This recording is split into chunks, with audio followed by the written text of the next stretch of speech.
Hello student, good morning everybody. आज की video में हम पढ़ेंगे भूगोल का अध्याय नंबर 1, संसाधन एवं विकास। तो चलो स्टार्ट करते हैं आज की वीडियो को। संसाधन किसे कहते हैं, सबसे पहले हम ये जानेंगे। संसाधन उन वस्तुओं को कहा जाता है जो मानव जीवन की आवश्यकताओं को पूरा करने में प्रयोग की जाती हैं। उन सभी वस्तुओं को क्या कहा जाता है, संसाधन कहा जाता है। एक बार और रिपीट करेंगे। हमारे पर्यावरण में उपस्थित प्रत्येक वस्तु जो हमारी आवश्यकताओं को पूरा करने में प्रयोग की जाती है, उन्हें क्या कहा जाता है, संसाधन कहा जाता है। संसाधन को निम्नलिखित भागों में वर्गीकृत किया गया है। नंबर 1 उत्पत्ति के आधार पर, नंबर 2 समाप्यता के आधार पर, नंबर 3 स्वामित्व के आधार पर और नंबर 4 विकास के स्तर के आधार पर।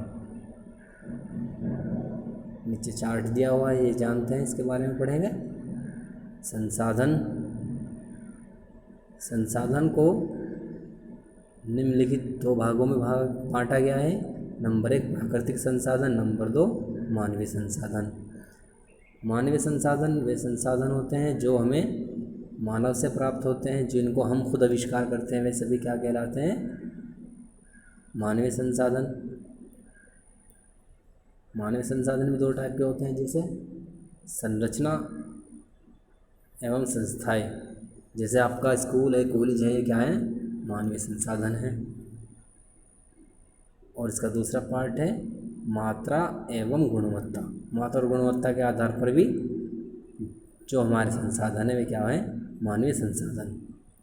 प्राकृतिक संसाधन 2 टाइप के होते हैं, नवीनकरणीय संसाधन और अनवीनकरणीय संसाधन। नवीनकरणीय संसाधन वे संसाधन होते हैं जिनको हम लगातार प्रयोग कर सकते हैं। वे क्या होते हैं, नवीनकरणीय संसाधन। और नवीनकरणीय संसाधन वे संसाधन होते हैं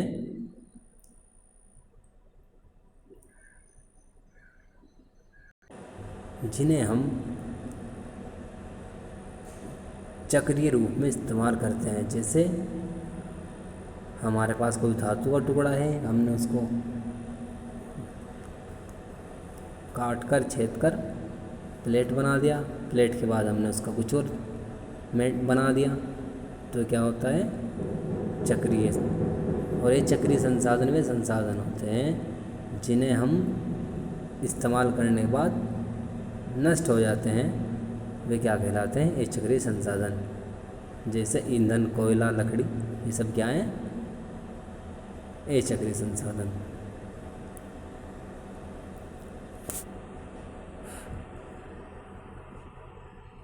अब पढ़ेंगे हम संसाधन के प्रकार, टाइप ऑफ रिसोर्स।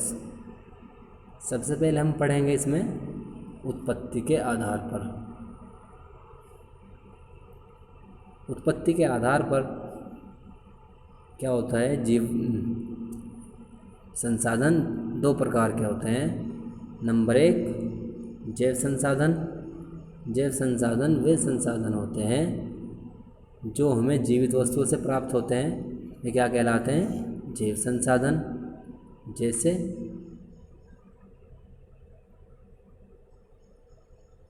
पशुधन, ये सब क्या है, जैव संसाधन है। अजैव संसाधन। अजैव संसाधन वे संसाधन होते हैं जो हमें निर्जीव वस्तुओं से प्राप्त होते हैं, उन्हें क्या कहा जाता है, अजैव संसाधन। जैसे धातु निर्जीव है, ये क्या है, अजैव संसाधन है। चट्टानें हैं, चट्टान से हमें क्या मिलता है, कोयला मिलता है, जीवाश्म ईंधन मिलते हैं, और हमें सोना भी वहीं से मिलता है। तो ये क्या कहलाते हैं, इसे भी क्या कहलाते हैं, अजैव संसाधन। आगे हम पढ़ेंगे समाप्यता के आधार पर। समाप्यता के आधार पर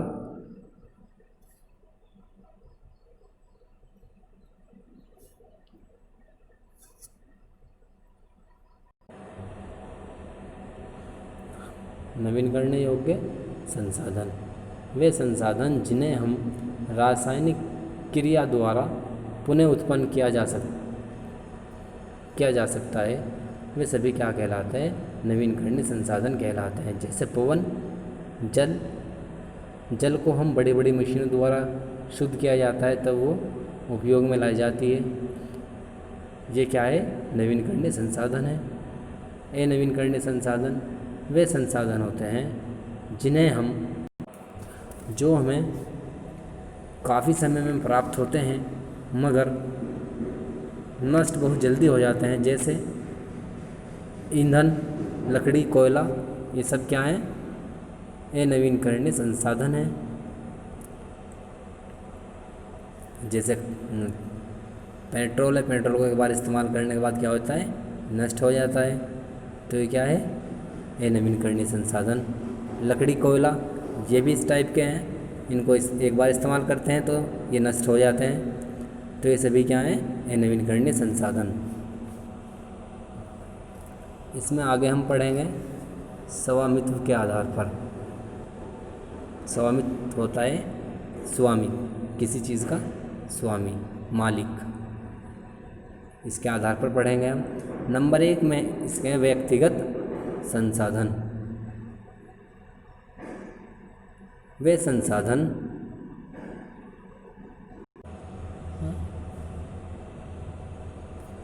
व्यक्तिगत संसाधन वे संसाधन हैं जिस किसी संसाधन पर व्यक्तिगत रूप से या निश्चित रूप से किसी का अधिकार होता है, तो ये कौन से संसाधन होते हैं? व्यक्तिगत संसाधन कहलाते हैं। जैसे आपका घर है, आप उसके स्वामी हो, तो ये कौन सा संसाधन हुआ? आपका घर कौन सा संसाधन हुआ? व्यक्तिगत संसाधन। ज़मीन होती है गांव में, आपकी ज़मीन है, किसान हैं आप, तो आपकी जो भूमि है वो भी आपका संसाधन है। और कौन सा संसाधन है? व्यक्तिगत संसाधन। नंबर 2 है इसमें सामुदायिक स्वामित्व वाले संसाधन। सामुदायिक स्वामित्व वाले संसाधन वे संसाधन होते हैं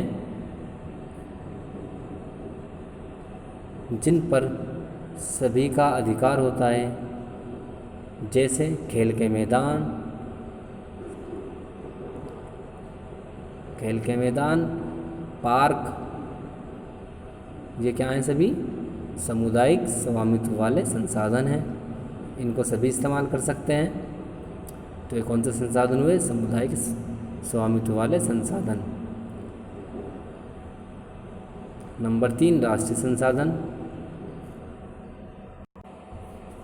वे संसाधन होते हैं जिन पर राष्ट्र का अधिकार होता है। जैसे नहर, सड़क, तालाब, ये सभी क्या हैं? राष्ट्रीय संसाधन है। एक चीज़ इसमें और होती है जो नंबर 4 पर है, अंतर्राष्ट्रीय संसाधन। वे अंतर्राष्ट्रीय संसाधन वे होते हैं जिन पर अंतर्राष्ट्रीय संस्था का कब्जा होता है। वे क्या कहलाते हैं? अंतर्राष्ट्रीय संसाधन। जैसे भारत के पश्चिम में समुद्र है और समुद्र में एक निश्चित दूरी तक तो भारत का अधिकार है, मगर उसमें 200 मील की दूरी के बाद जो वहाँ से संसाधन प्राप्त होते हैं या कोई वहाँ पर टीला है, चट्टान है, तो वहाँ पर किसका कब्ज़ा होता है? उसका कौन स्वामी होता है? अंतर्राष्ट्रीय संस्थाएं उसके स्वामी होती हैं। तो वे चीज़ें क्या कहलाती हैं? वे संसाधन क्या कहलाते हैं? अंतर्राष्ट्रीय संसाधन। संभावित संसाधन वे संसाधन होते हैं जो हमारे पास मौजूद तो हैं मगर हम उनका पूर्णतः इस्तेमाल नहीं करते, पूर्णतः प्रयोग नहीं कर पाते। तो ये वे संसाधन क्या कहलाते हैं? संभावित संसाधन कहलाते हैं। जैसे भारत के पश्चिम में गुजरात है, राजस्थान है, वहाँ पर क्या होता है? धूप, सौर, सूर्य बहुत तेज़ निकलता है, धूप होती है तो वहाँ से हम सौर ऊर्जा प्राप्त नहीं करते, उसका इस्तेमाल नहीं करते, तो वे संसाधन क्या कहलाते हैं? जिनका हम पूर्णतः इस्तेमाल नहीं करते वे संसाधन संभावित संसाधन कहलाते हैं। अब आएंगे हम नंबर 2, विकसित संसाधन। विकसित संसाधन वे संसाधन होते हैं जिनकी हम गुणवत्ता और उनका प्रयोग क्या कर चुके हैं? निर्धारित कर चुके हैं कि किस मात्रा में इसको प्रयोग करना है। वे सभी संसाधन क्या कहलाते हैं? विकसित संसाधन कहलाते हैं।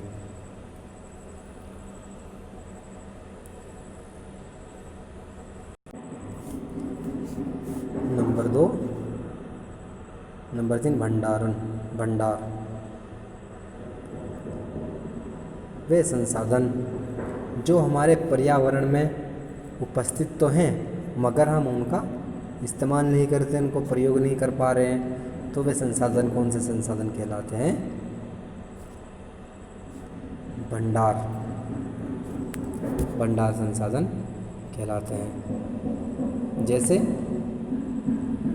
जल हमारे पास बहुत अधिक है लेकिन हम उसका इस्तेमाल नहीं कर पाते। 2 ज्वलनशील गैस है, हाइड्रोजन, ऑक्सीजन का यौगिक, इनको हमारे पास मौजूद हैं, हमारे पर्यावरण में ये उपस्थित हैं मगर हम इनका क्या नहीं कर पा रहे? सही ढंग से इनका प्रयोग नहीं कर पा रहे, तो ये क्या कौन सा संसाधन है? भंडार संसाधन कहलाते हैं। नंबर 4, संचित कोश। संचित कोश संसाधन वे संसाधन होते हैं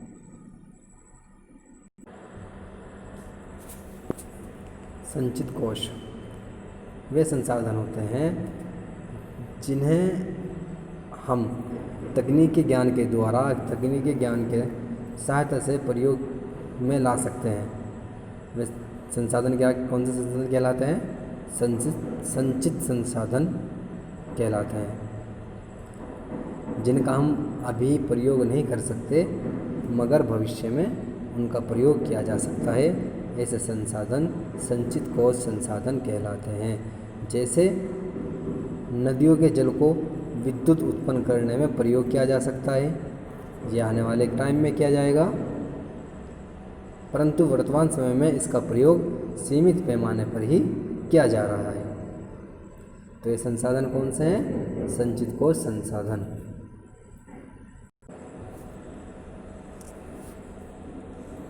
आगे बढ़ेंगे, संसाधनों का विकास। जिस प्रकार संसाधन